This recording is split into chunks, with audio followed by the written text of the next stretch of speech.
الحمد لله رب العالمين والصلاة والسلام على أشرف الأنبياء والمرسلين وعلى آله وصحبه أجمعين ومن تبعهم بإحسان في كل زمان ومكان إلى يوم الدين. أما بعد، فأعوذ بالله من الشيطان الرجيم. بسم الله الرحمن الرحيم. والسابقون الأولون من المهاجرين والأنصار والذين اتبعوهم بإحسان رضي الله عنهم ورضوا عنه وأعد لهم جنات تجري تحتها الأنهار خالدين فيها أبدا ذلك الفوز العظيم. صدق الله العظيم.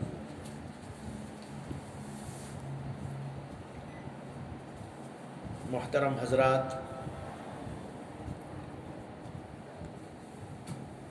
یہ بات تاریخی وثائق سے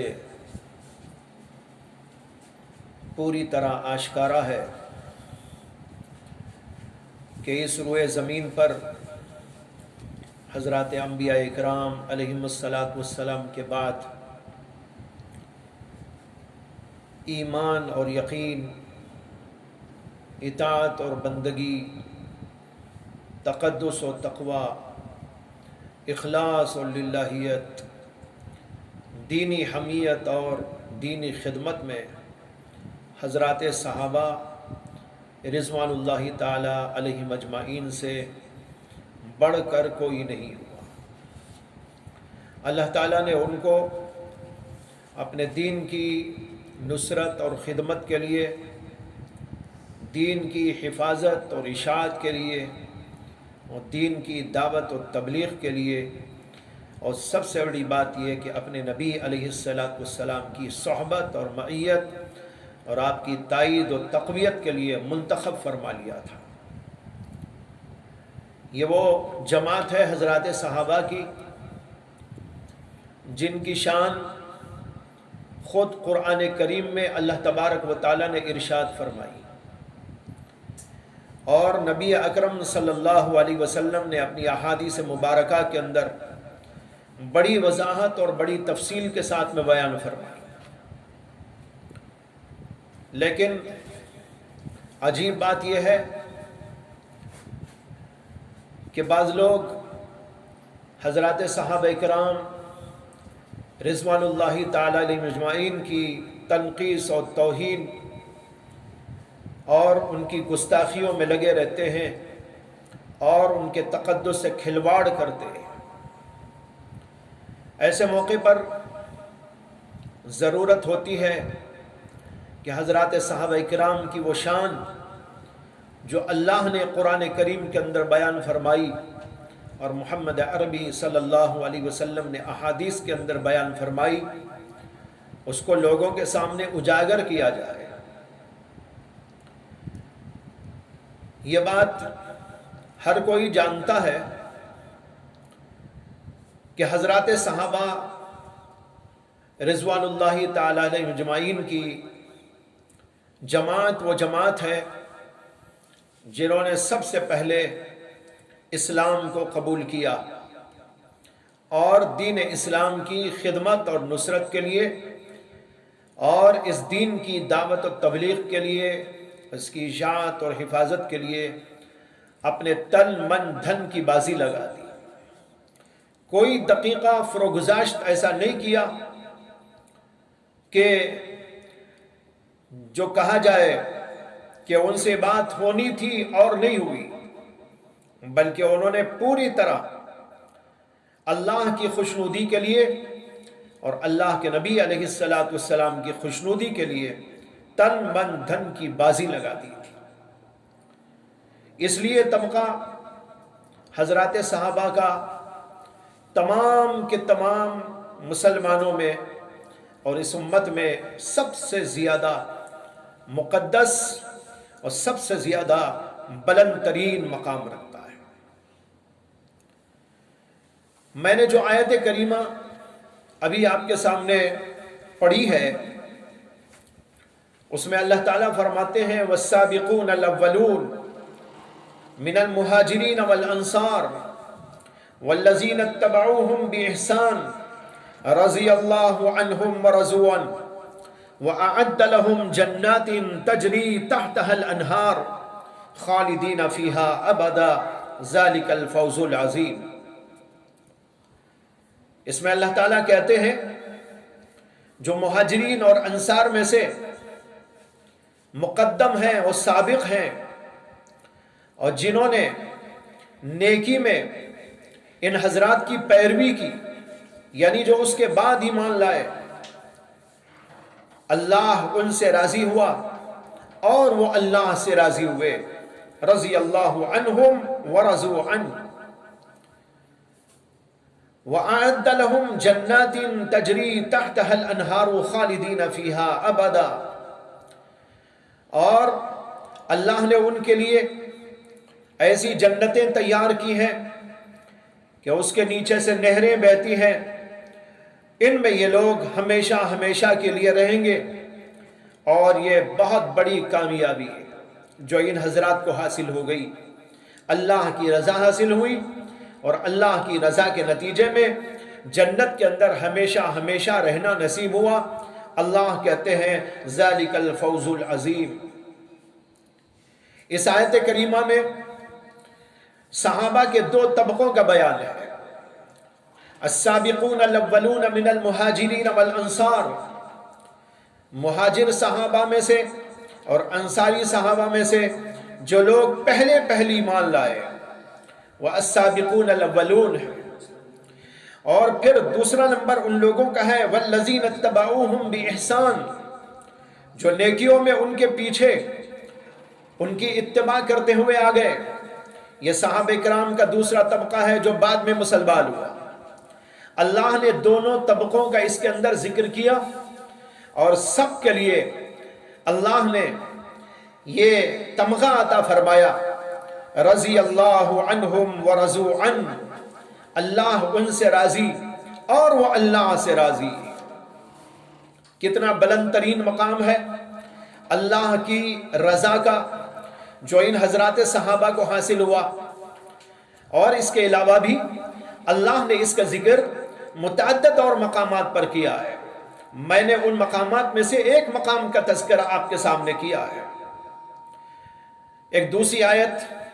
قرآن کریم کی بہت ہی قابل غور اور حضرات صحابہ کرام کی شان کو اجاگر کرنے والی ہے۔ اللہ کے نبی علیہ السلام کا تذکرہ بھی اس میں ہے، اور آپ کے صحابہ کرام کا تذکرہ بھی ہے۔ اللہ تعالیٰ کہتے ہیں محمد الرسول اللہ والذین معہ اشد علی الکفار رحماء بینہم تراہم رکعا سجدا یبتغون فضلا من اللہ ورضوانا سیماہم فی وجوہہم من اثر السجود ذالک مثلہم فی التوراۃ ومثلہم فی الانجیل ومثلہم فی الانجیل کزرع اخرج شطأہ فآزرہ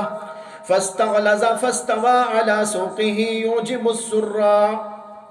ليغيظ بهم الكفار وعد الله الذين آمنوا وعملوا الصالحات منهم مغفرة وأجرا عظيما۔ لمبی آیت ہے، اس آیت میں فرمایا گیا محمد صلی اللہ علیہ وسلم اللہ کے رسول ہیں، والذین معہ، اور جو لوگ آپ کے ساتھ ہیں۔ یہ حضرات صحابہ کرام کے لیے لفظ استعمال کیا گیا والذین معہ، جو اللہ کے نبی کے ساتھ ہیں، جو اللہ کے نبی کے ساتھ رہتے ہیں، جو اللہ کے نبی کے ساتھ اٹھتے بیٹھتے ہیں، جو اللہ کے نبی کے ساتھ جہاد میں جاتے ہیں، جو اللہ کے نبی کے ساتھ دینی تبلیغ کے لیے جاتے ہیں، جو اور دینی کاموں کے لیے جاتے ہیں، اور ویسے بھی رہتے سہتے ہیں، ان سب کا اس کے اندر ذکر آ گیا والذین معہ، جو لوگ کہ اللہ کے نبی علیہ السلام کے ساتھ میں رہتے ہیں۔ اسی لیے حضرات صحابہ کے لیے لفظ صحابی کو پسند کیا گیا۔ صحابہ کو امام نہیں کہتے، محدث نہیں کہتے، مفسر نہیں کہتے، عالم نہیں کہتے، اور مختلف تعبیرات جو بلند پایا لوگوں کے لیے استعمال کی جاتی ہیں وہ ان حضرات کے لیے استعمال نہیں کی جاتی، اس لیے کہ ان سب کے مقابلے میں یہ لفظ بڑا بھاری بھرکم ہے، جو لفظ ہے صحابی کا کہ اللہ کے نبی علیہ السلام کے صحابہ، یہ وہ لفظ ہے صحابہ کا جو ہر لفظ سے بڑھ کر ہے۔ اگر ہم کہیں حضرت ابو بکر صدیق رضی اللہ تعالیٰ عنہ کے لیے امام ابو بکر، یا حضرت عمر کے لیے کہ امام عمر، یہ ذرا ہلکا پڑ جاتا ہے، اس لیے کہ ان حضرات کی جو شان ہے، ان حضرات کا جو مقام ہے، ان حضرات کا جو مرتبہ ہے، اس کے مقابلے میں لفظ بہت ہی پھیکا اور ہلکا ہے، اس لیے آپ ان حضرات کے لیے لفظ صحابی استعمال کرتے ہیں، اور وہ لفظ اسی سے لیا گیا والذین معہ، جو لوگ کہ اللہ کے نبی علیہ السلام کی معیت اور صحبت میں رہتے ہیں۔ ان کی کیا خوبی ہے؟ اللہ تعالیٰ کہتے ہیں والذین معہ اشداء علی الکفار رحماء بینہم، یہ حضرات جو آپ کے ساتھ میں ہیں وہ کفار کے مقابلے میں تو سخت ہیں اور آپس کے اندر رحیم اور کریم ہیں۔ تراہم رکعا سجدا یبتغون فضلا من اللہ ورضوانا، تو ان کو دیکھے گا کہ وہ اللہ کے فضل اور اس کی رضا کی تلاش میں رکوع اور سجدہ کر رہے ہیں۔ آگے کہتے ہیں سیماہم فی وجوہہم من اثر السجود، سجدے کی تاثیر سے ان کے چہروں پر ان کے آثار نمایاں ہیں۔ اور ذالک مثلہم فی التوراۃ، یہ ان کی مثال بیان کی گئی ہے تورات میں، ومثلہم فی الانجیل، اور ان کی مثال انجیل میں یہ ہے کہ جیسے کھیتی ہو کہ اس نے اپنی سوئی نکالی، پھر اس نے سوئی کو مضبوط کیا، پھر وہ اور موٹی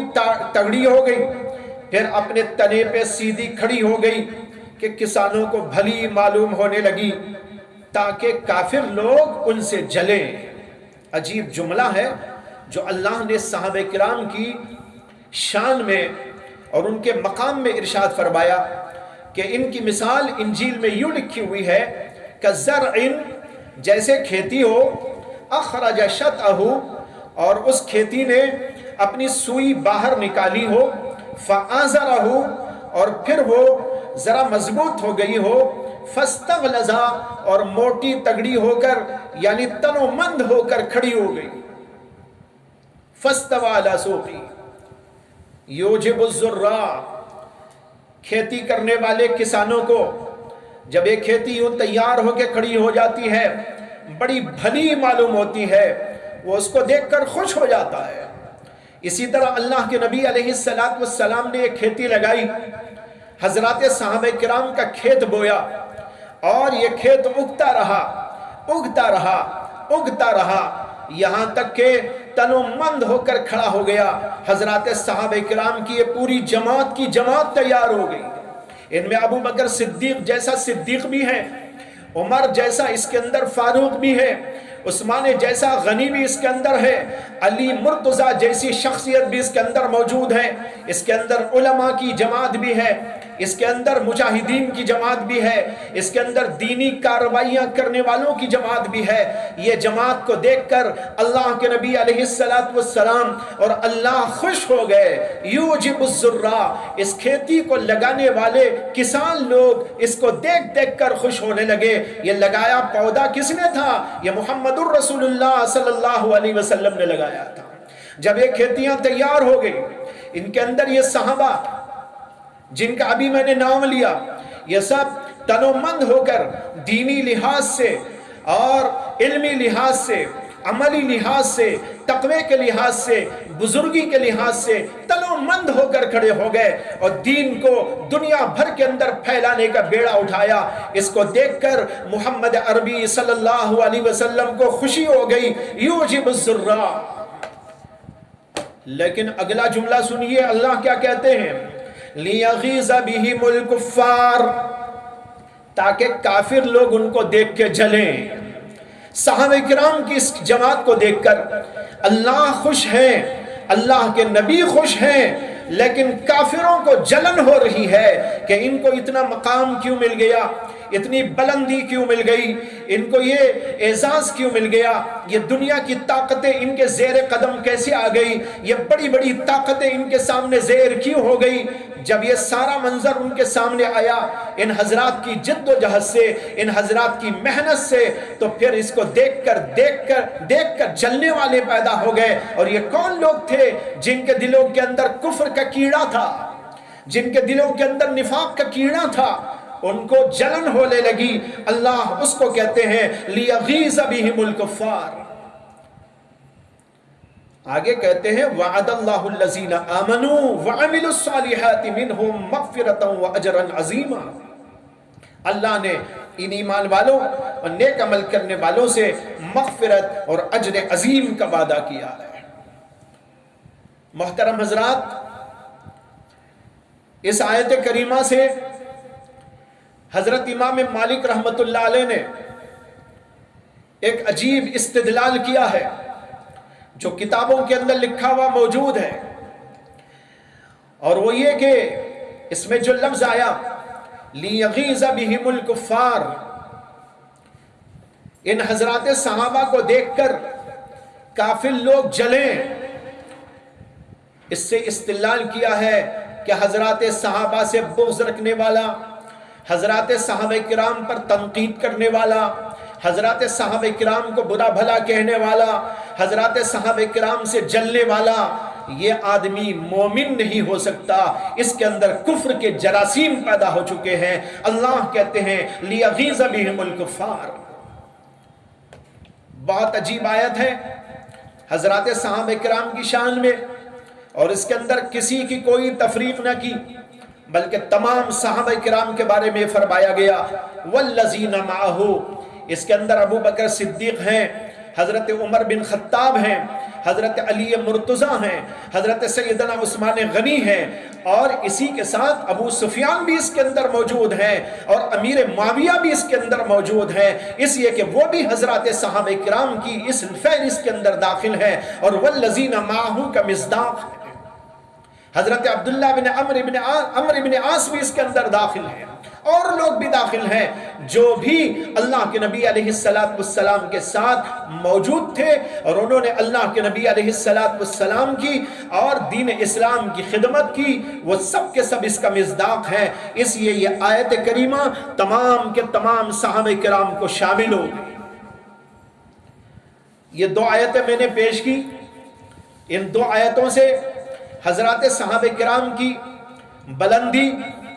اور ان کی عظمت اور ان کا تقدس، یہ ساری باتیں بالکل صاف طور پر آشکارا ہو جاتی۔ ایک حدیث یاد آ گئی، حضرت ابو موسیٰ اشعری رضی اللہ تعالی عنہ فرماتے ہیں کہ نبی اکرم صلی اللہ علیہ وسلم نے فرمایا النجوم امانۃ للسماء فاذا ذهبت النجوم اتى السماء ما يوعد وانا امانۃ لاصحابي فاذا ذهبت اتى اصحابي ما يوعدون واصحابي امانۃ لامتي فاذا ذهب اصحابي اتى امتي ما يوعدون۔ فرمایا کہ ستارے آسمان کے لیے امن کا باعث ہیں، جب وہ غائب ہو جائے تو آسمان پر وہ مصیبت آئے گی جس کا اس سے وعدہ کیا گیا ہے، اور میں میرے صحابہ کے لیے امن کا ذریعہ ہوں، باعث ہوں۔ جب میں چلا جاؤں گا تو ان کو وہ پریشانی پیش آئے گی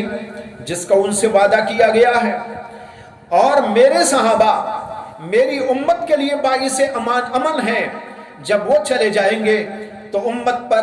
وہ فتنے آئیں گے جن کا ان سے وعدہ کیا گیا ہے۔ اس سے معلوم ہوا کہ حضرات صحابہ رضی اللہ تعالی عنہم اجمعین بہت ہی مقدس شخصیات ہیں، جیسے اللہ کے نبی علیہ السلام جب تک ہیں بہت سے فتنوں اور بہت ساری مصیبتوں سے امت کی حفاظت، اور اسی طریقے پر جب تک کہ حضرات صحابہ کرام موجود ہیں، اللہ کے نبی علیہ السلام فرماتے ہیں کہ میری امت پر فتنے اور مختلف قسم کے مصائب، ان چیزوں سے حفاظت ہوتی رہے. اسی لیے اللہ کے نبی علیہ السلام نے ان کے تقدس کے پیش نظر فرمایا ہے کہ میرے صحابہ کو برا بھلا نہ کہو، میرے صحابہ کو نشان ملامت نہ بناؤ. آپ کی مشہور حدیث ہے لا تسبوا اصحابی فلو ان احدکم انفق مثل احد ذهبا ما بلغ مد احدهم ولا نصیفہ. فرمایا کہ میرے صحابہ کو برا بھلا نہ کہو، ان کو گالی نہ دو، کیونکہ اگر تم میں سے کوئی احد پہاڑ کے برابر سونا بھی اللہ کے راستے میں خرچ کرے گا تب بھی وہ ان حضرات کے ایک مد کھجور کے برابر نہیں ہو سکتا، بلکہ اس کے آدھے کے برابر بھی نہیں ہو سکتا. یہ ہے حضرات صحابہ کرام کی شان. ان کے تقدس کی وجہ سے ان کے اندر جو نیک نیتی تھی، جو خلوص تھا، جو تقوی و طہارت، جو اللہ کی معرفت، رسول اکرم صلی اللہ علیہ وسلم کی صحبت اور معیت، اور آپ سے جو انسیت و تعلق اور دین کی خدمت، یہ جو اوصاف ان کے اندر موجود تھے، ان اوصاف نے ان کے اندر وہ کمال پیدا کر دیا تھا کہ بعد میں آنے والے لوگ اگر احد پہاڑ کے برابر بھی سونا خرچ کریں تو اللہ کے نبی کہتے ہیں میرے صحابہ نے اگر ایک مد کھجور دیا ہو اللہ کے راستے میں تو اتنا بھی اس کا ثواب نہیں ہو سکتا، اور اس کے آدھے کے برابر بھی ثواب نہیں ہو سکتا. یہ کس بنیاد پر فرمایا گیا؟ یہ ان کے تقدس کی وجہ سے فرمایا گیا، ان کی عظمت شان کے پیش نظر فرمایا گیا، ان کے اخلاص اور ان کے تقوی کے پیش نظر فرمایا گیا، اور ان کے اندر جو اللہ تبارک و تعالیٰ نے خلوص و للہیت رکھ دی تھی اس کی بنیاد پر فرمایا گیا. معلوم ہوا کہ ان کا مقام تمام کی تمام امت میں سب سے زیادہ ہے. یہ الگ بات ہے کہ پھر حضرات صحابہ کرام رضوان اللہ تعالیٰ علیہ اجمعین کے اندر بھی الگ الگ جو ہے درجات ہیں. جو صدیق اکبر کا درجہ ہے وہ عمر بن خطاب کا نہیں،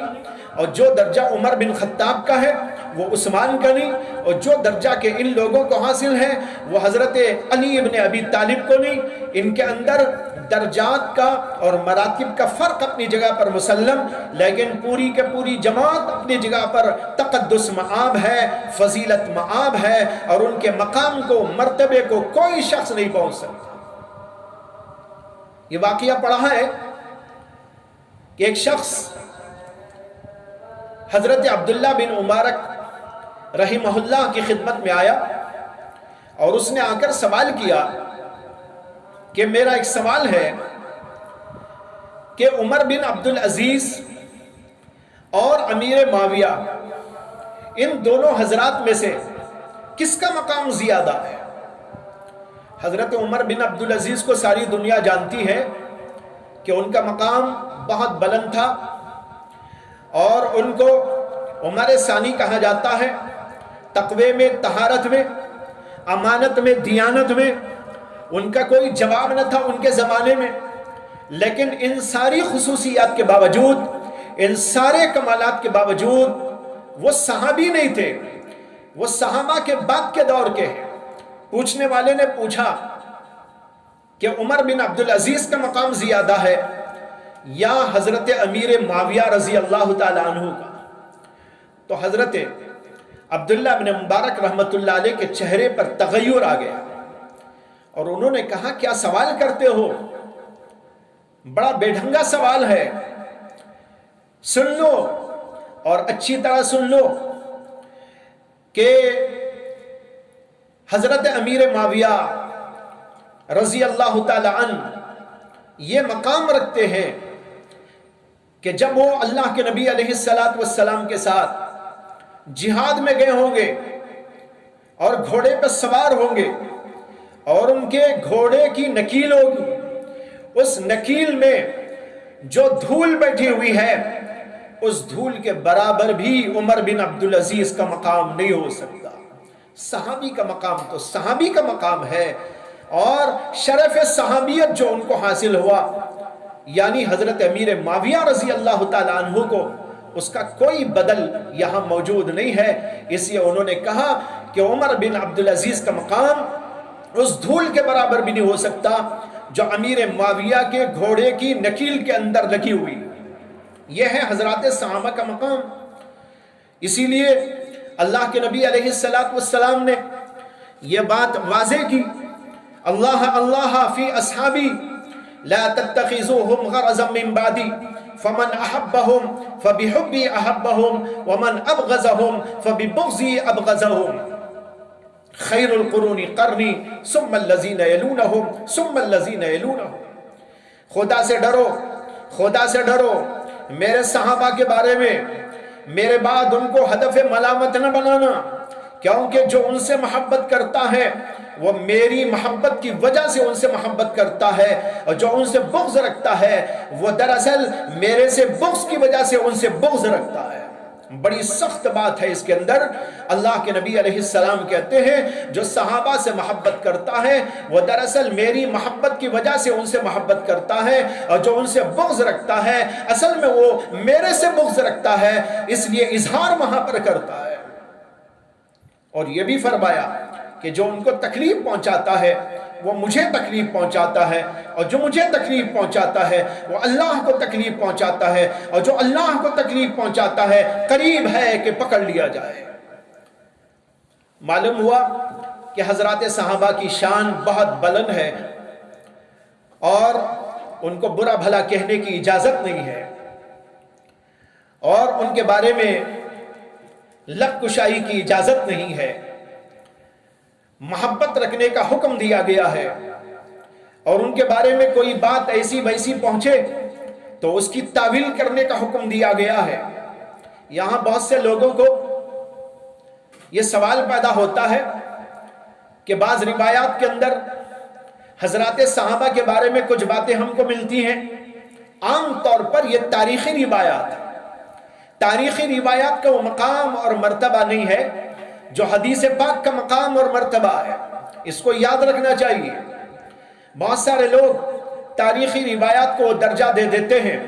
جو درجہ حدیث کا ہوتا ہے۔ حدیث کے اندر حضرات محدثین کرام نے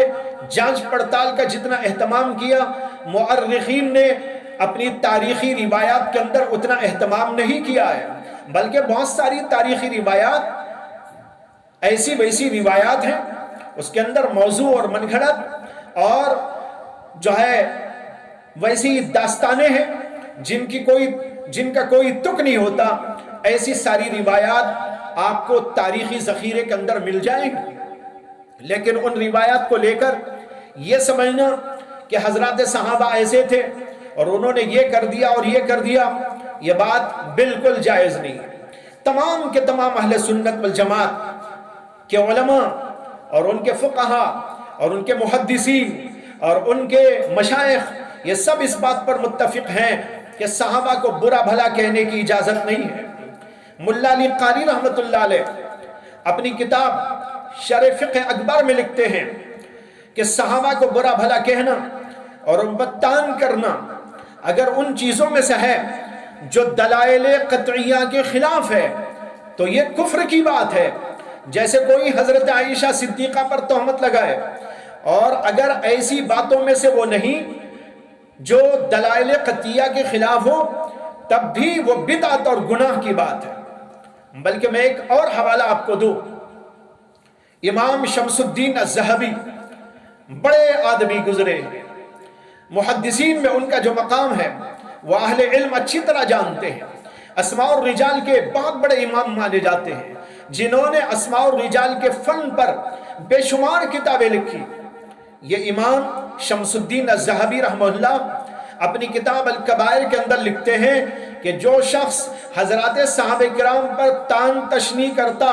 یا ان پر سب و شتم کرتا ہے وہ دین سے خارج اور ملت اسلام سے الگ ہے۔ یہ ان کا فتویٰ ہے، اور اس کے بعد اس کی وجہ بھی لکھتے ہیں، کیونکہ ان پر تان کرنا ان پر نقد کرنا صرف اس لیے ہوتا ہے کہ ان کے حق میں وہ آدمی برائیوں کا اعتقاد رکھتا ہو اور دل میں ان سے بغض پوشیدہ ہو. اور اللہ تعالیٰ نے قرآن میں ان کی جو تعریف کی اور رسول اللہ صلی اللہ علیہ وسلم نے ان کی جو فضیلت اور بڑائی بیان کی ان سے انکار کرتا ہو. پھر کہتے ہیں کہ حضرات صحابہ کرام چونکہ دین کے پہنچانے والے ہیں اور اس کا بہترین ذریعہ اور وسیلہ ہے، اس لیے ان پر تان کرنا گویا کہ دین پر تان کرنا ہے اور ناقل کی توہین منقول کی توہین ہے. یہ علامہ ذہبی کا فتویٰ ہے، علامہ ذہبی کی عبارت کا ترجمہ ہے جو الکبائر کے اندر آپ دیکھ سکتے ہیں. بتانا چاہتا ہوں حضرات صحابہ کو برا بھلا کہنے کی اجازت نہیں. یہ تو ان روایات کو لے کر جو تاریخی روایات ہیں، اور اگر کوئی ایسی صحیح روایت موجود ہو جس سے واقعتاً کوئی ایسی بات معلوم ہوتی ہو تو وہاں پر حکم یہ دیا گیا کہ اس کو اجتہادی غلطی پر محمول کیا جائے کہ حضرات صحابہ اہل سنت کے نزدیک معصوم نہیں ہیں انبیاء اکرام علیہ السلام کی طرح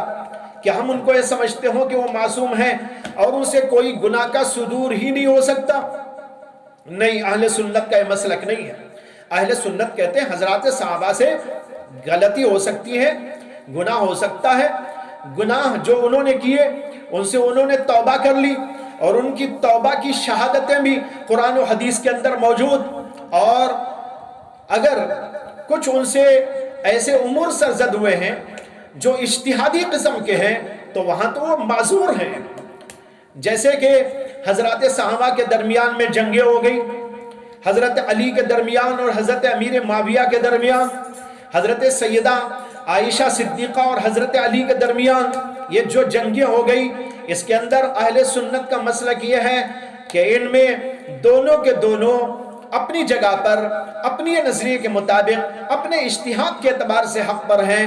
اگرچہ عند اللہ ان میں سے ایک حق پر ہے، لیکن چونکہ یہ اجتہادی خطا ہے، اس اجتہادی خطا پر ان کو ثواب ملے گا اور گناہ نہیں ہوگا. جیسے کہ امام ابو حنیفہ اور امام شافعی، امام مالک، امام احمد بن حنبل، ان کے درمیان میں اختلافات ہیں. ان اختلافات میں سے مسئلہ کسی ایک کے حق میں حق ہوگا، لیکن جہاں تک اجتہاد کا مطلب ہے وہ یہ ہے کہ ان حضرات نے اپنا اجتہاد استعمال کیا، حق کو پانے کی کوشش کی. یہ الگ بات ہے کہ کوئی حق تک پہنچ گیا اور کوئی حق تک نہیں پہنچا، لیکن اس میں ان کی نیت کچھ بری نہ تھی، اس لیے ان کو ثواب ہر صورت کے اندر ہے. اس لیے اہل سنت کہتے ہیں کہ تمام کے تمام صحابہ کا اکرام، تمام کے تمام صحابہ کرام سے محبت یہ ضروری ہے اور اس کے اوپر ہمارے دین کا مدار ہے. قرآن و حدیث کو ہم تک پہنچانے والے یہی حضرات صحابہ ہیں. قرآن ہم کو ملا تو انہی سے ملا، حدیثیں ہم کو ملی تو انہی سے، اور دین ہم کو ملا تو انہی کے طفیل میں ملا، اور انہی کی جد و جہد اور انہی کی محنتوں کا نتیجہ ہے کہ انہوں نے تن من دھن کی بازی لگا دی اور دین کو چپے چپے تک پھیلانے کی کوششیں کی ہے. ایسے صحابہ کرام کو لان تان کرنا اور ان کے اوپر سے اعتماد کو ہٹانے کی کوشش کرنا اور یہ سمجھنا کہ ان سے غلطیاں ہوئی اور ان غلطیوں کو ابھارنا چاہیے، یہ بات بالکل غلط ہے. غلطی کے بارے میں کہہ چکا ہوں، اہل سنت کا مسلک یہ نہیں کہ وہ معصوم ہیں. غلطی ہوئی تو بعض غلطیوں سے انہوں نے توبہ کر لی، اور بعض ایسی غلطیاں ہیں جو اجتہادی قسم کی ہیں، اور ان اجتہادی قسم کی غلطیوں کے سلسلے میں تمام کے تمام علماء اہل سنت یہ فیصلہ کرتے ہیں اور یہی حق ہے کہ ان میں ہر ایک کو اجر ملے گا، ایک کو ڈبل اجر ملے گا جو حق تک پہنچ گیا، اور دوسرے کو ایک اجر ملے گا جو حق تک نہیں پہنچا. لیکن اس کے باوجود ان پر لعن طعن کرنا، ان کی برائی کرنا یہ کسی طور پر بھی جائز نہیں. اہل سنت نے لکھا ہے کہ حضرات صحابہ کرام کے بہت سارے حقوق امت کے ذمے ہیں. ان میں ایک حق یہ ہے کہ حضرات صحابہ کرام کی فضیلت کا اعتراف کیا جائے. قرآن کی آیتیں موجود ہیں، احادیث کا ذخیرہ موجود ہے، اس کے اندر ان حضرات کے فضائل بہت ہی صفائی اور وضاحت کے ساتھ اور تفصیل کے ساتھ میں موجود ہیں۔ کچھ کی طرف ہم نے اشارہ آپ کو ابھی دے دیا ہے، اس کے علاوہ بہت بڑا ذخیرہ موجود ہے، وہ ایک مجلس کے اندر کہاں پیش کیا جا سکتا ہے؟ یہاں تو بس ذرا سا اشارہ اور کنایہ ہے جو آپ کے سامنے پیش کیا گیا۔ تو سب سے پہلا حق حضرات صحابہ کرام کا یہ ہے کہ حضرات صحابہ کرام کی شان اور ان کی بزرگی اور ان کی فضیلت اور ان کے تقدس کا اعتراف کیا جائے۔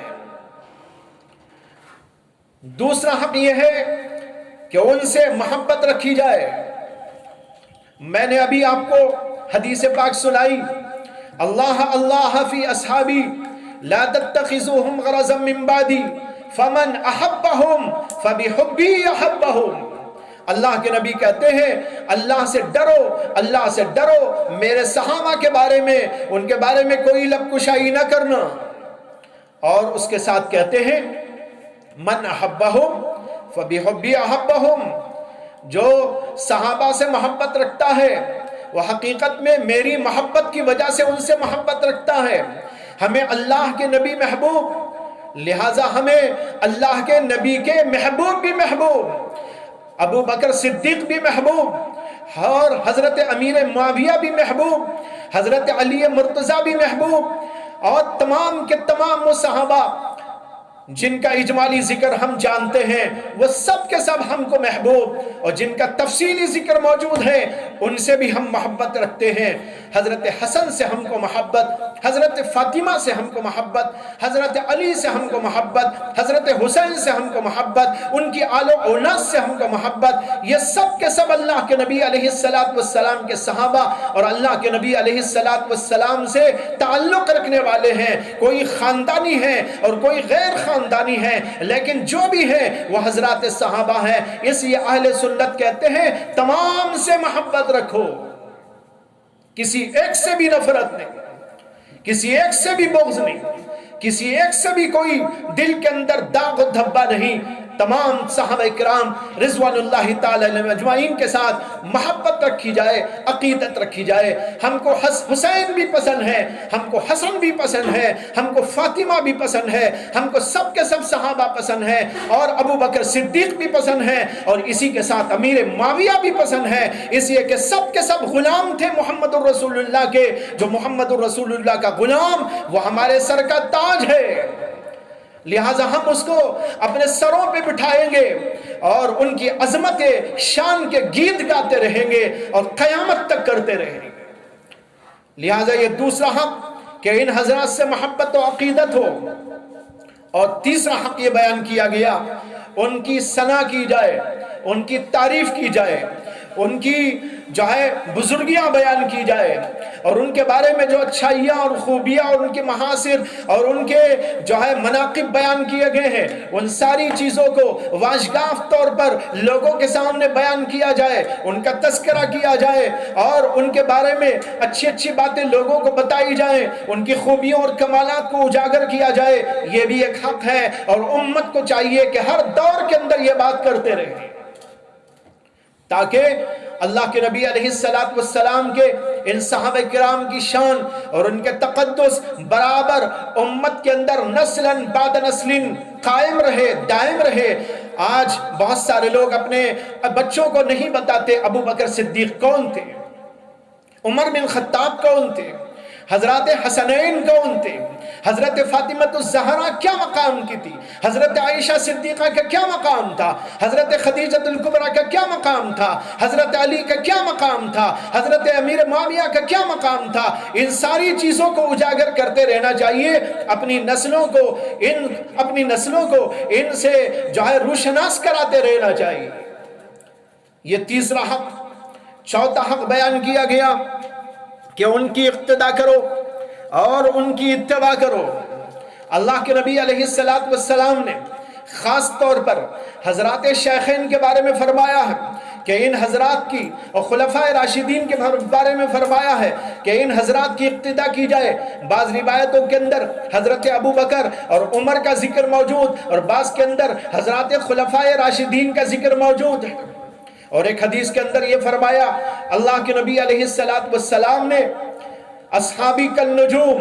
فَبِأَيِّهِمْ اقْتَدَيْتُمْ اهْتَدَيْتُمْ، اگرچہ حدیث ضعیف ہے لیکن ضعیف ہو تو کیا ہوا، قرآن سے ثابت اور اسی طریقے پر احادیث سے ثابت، جو مضمون اللہ کے نبی علیہ السلام سے بہت ساری حدیثوں سے ثابت ہو، وہ کسی خاص انداز کی حدیث کے اندر آئے اور وہ حدیث ضعیف ہو تو اس سے کچھ فرق پڑنے والا نہیں۔ تو فرمایا اصحابی کالنجوم، میرے تمام کے تمام صحابہ ستاروں کے مانند ہیں، فَبِأَيِّهِمْ اقْتَدَيْتُمْ اهْتَدَيْتُمْ، ان میں سے جس کی بھی اقتدا کر لو گے تو تم ہدایت کے راہ پر گامزن ہو جاؤ گے۔ تو معلوم ہوا حضرات صحابہ کا ایک حق ہے کہ ان سب کی اقتدا کی جائے۔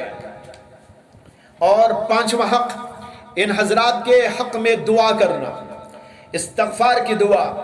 اور ان کے اوپر رحم کی دعا اللہ تبارک و تعالیٰ سے کرتے جانا۔ قرآن کریم کے اندر آیت موجود ہے وَالَّذِينَ جَاءُوا مِن بَعْدِهِمْ يَقُولُونَ رَبَّنَا اغْفِرْ لَنَا وَلِإِخْوَانِنَا الَّذِينَ سَبَقُونَا بِالْإِيمَانِ وَلَا تَجْعَلْ فِي قُلُوبِنَا غِلًّا لِّلَّذِينَ آمَنُوا، جو لوگ ان کے بعد آنے والے ہیں نیک اور پرہیزگار لوگ، وہ لوگ یوں کہا کرتے ہیں اپنی دعاؤں میں ربنا اغفر لنا، اے اللہ ہماری مغفرت کر دیجئے، وَلِإِخْوَانِنَا الَّذِينَ سَبَقُونَا بِالْإِيمَانِ، اور ہمارے ان بھائیوں کی بھی جو کہ ہمارے سے پہلے ایمان لا چکے ہیں، اور کہتے ہیں وَلَا تَجْعَلْ فِي قُلُوبِنَا غِلًّا لِّلَّذِينَ آمَنُوا، اور اے اللہ ہمارے دلوں کے اندر ان سے کوئی بغض نہ ڈال دیجئے بلکہ ہمارا دل ان سے صاف رہے۔ یہ دعائیں مانگتے ہیں، یہ دعائیں مانگتے ہیں، اللہ نے خبر دی اور اس خبر کے اندر ہم کو حکم ہے۔ بعض وقت خبریہ جملہ ہوتا ہے لیکن خبریہ جملہ انشاء کے معنی میں ہوتا ہے، یہاں پر اسی طریقے پر اللہ نے ایک خبر دی لیکن اس خبر کے اندر ہم کو اور آپ کو تعلیم ہے، ہم کو اور آپ کو حکم ہے کہ تم حضرات صحابہ اور اپنے پہلے گزرے ہوئے بزرگوں کے لیے دعائیں مانگا کرو اور اللہ سے کہو ربنا اغفر لنا ولإخواننا الذین سبقونا بالایمان۔ اور چھٹا حق یہ ہے ان کی برائی سے اپنی زبان کو روکے رکھنا۔ میں حدیث سنا چکا ہوں اللہ اللہ فی اصحابی، اللہ کے نبی کہتے ہیں میرے صحابہ کے بارے میں اللہ سے ڈرو، اللہ سے ڈرو، 2 دفعہ فرمایا اللہ اللہ فی اصحابی۔ یہاں پر اللہ کے نبی نے 2 دفعہ یہ کہہ کر اس کی اہمیت کو جتایا۔ میں جو بات بتا رہا ہوں، جو تم کو سمجھانے جا رہا ہوں، جس کی تم کو تعلیم دے رہا ہوں، جس کا تم کو حکم دے رہا ہوں، یہ کوئی معمولی قسم کی بات نہیں ہے، بڑی اہم ترین بات ہے، اس لیے ڈبل طور پر فرمایا اللہ اللہ فی اصحابی۔ اور کیا فرمایا لا تتخذوہم غرضا من بعدی، میرے بعد میرے صحابہ کو نشان ملامت نہ بنانا، ان کی برائیاں نہ کرنا، ان کے عیوب کو نہ تلاشنا اور ان کے عیوب بیان نہ کرنا۔ اللہ سے ڈرو اس بارے میں۔ معلوم ہوتا ہے کہ جو آدمی صحابہ کرام کے بارے میں لب کشادہ کرتا ہے اور جو ہے اپنی زبان دراز کرتا ہے، وہ دراصل خدا سے ڈرتا نہیں ہے۔ اگر اس کے دل کے اندر اللہ کا ڈر ہو تو وہ اپنی زبان کو روک لے، اللہ کے نبی علیہ السلام کی اس حدیث کی وجہ سے۔ تو یہ چند حقوق ہیں جو بیان کیے گئے اور اس کے علاوہ بھی کچھ ہیں، اہم ترین چند میں نے آپ کے سامنے ذکر کر دیے۔ اور یہ بھی قرآن بتاتا ہے کہ جو حضرات صحابہ کو ایذا اور تکلیف دینے والے لوگ ہیں، اللہ تبارک و تعالیٰ ان سے سخت ناراض ہوتے ہیں اور ایسے لوگ ان کے اوپر بہتان لگانے والے ہیں۔ قرآن کریم کا یہ قرآن کریم کی آیت ہے والذین یؤذون المؤمنین والمؤمنات بغیر ما اکتسبوا فقد احتملوا بہتانا عظیما۔ یہ آیت صحابہ کرام کے بارے میں ہے۔ المؤمنین والمؤمنات جن کا یہاں ذکر کیا گیا، جس زمانے میں یہ آیت نازل ہوئی، ظاہر ہے کہ اس زمانے میں اس کا مصداق صحابہ کرام کے سوا کون ہو سکتے تھے؟ بعد کے لوگ اگر اس کا مصداق ہیں، ہم اور آپ اس کا مصداق ہیں، تو یہ ثانوی درجے کی بات ہے۔ سب سے پہلا مصداق اس کا حضرات صحابہ رضوان اللہ تعالی علیہ مجمعین ہے۔ معلوم ہوا کہ صحابہ کو مومن مرد ہو ان میں یا مومن عورتیں ہو، ان کو ایذا و تکلیف دینا اللہ کو کسی طور پر پسند نہیں، اور اس کے لیے وعیدیں بیان کی گئی۔ حضرات صحابہ کے درمیان میں جو جنگیں ہو گئی، ان کے بارے میں حضرات علماء کہتے ہیں کہ یہ عقیدہ رکھو کہ حضرات صحابہ ایک ان میں حق پر اور دوسرے غلطی پر تھے، تو دوسرا جو غلطی والا فریق ہے وہ اجتہادی طور پر خطا میں اور غلطی میں مبتلا ہوا ہے، اسے ایک اجر ملے گا۔ اس کو بنیاد بنا کر کسی صحابی پر لان تان کرنے کی اجازت نہیں ہے۔ یہ چند باتیں ہیں جو حضرات صحابہ کرام کی شان میں اور اہل سنت والجماعت کے ان حضرات کے سلسلے میں جو عقیدہ اور جو نظریہ ہے، اس کے سلسلے میں آپ حضرات کے سامنے پیش کی گئی ہے۔ اللہ سے دعا کرتا ہوں اللہ تبارک و تعالی ہم سب کے دلوں کے اندر ان حضرات کی محبت پیدا فرمائے، ان حضرات کی عقیدت پیدا فرمائے، اور ان کی حمد و ثنا کرتے رہنے کی توفیق عطا فرمائے، اور ان کے بارے میں لب کشائی کرنے سے اللہ ہماری اور آپ کی اور پوری امت کی حفاظت فرمائے۔ اس لیے کہ اگر ان کو مورد الزام ٹھہرایا جائے گا اور ان کو نشان ملامت بنایا جائے گا، تو اس کا مطلب تو صاف سیدھا یہ ہے کہ آپ کو قرآن سے بھی ہاتھ دھونا پڑے گا، احادیث کے ذخیرے سے ہاتھ دھونا پڑے گا، دین اسلام سے ہاتھ دھونا پڑے گا۔ اس لیے کہ دین اور ہمارے درمیان سب سے بڑا واسطہ یہی حضرات صحابہ کرام ہیں۔ اس لیے جو لوگ اس طرح کی حرکتیں کرتے ہیں ان سے ہماری گزارش ہے کہ ان باتوں پر غور کریں، قرآن پر غور کریں، حدیث پاک پر غور کریں، اور بیانات جو علماء نے دیے ہیں ان پر غور کریں، اور ان چیزوں کے اوپر اس کے جائز مضمرات کے اوپر غور کریں، تو ہو سکتا ہے کہ اللہ تبارک و تعالی ان لوگوں کو اچھی سمجھ عطا فرما دیں جو اس طرح کی غلط حرکتیں کرتے ہیں۔ اللہ تبارک و تعالی سے دعا ہے کہ اللہ تعالی ہم سب کو حضرات صحابہ سے جڑے رہنے اور ان کی عظمت محبت کرتے رہنے کی توفیق عطا فرمائے۔ وآخر دعوانا ان الحمدللہ رب العالمین۔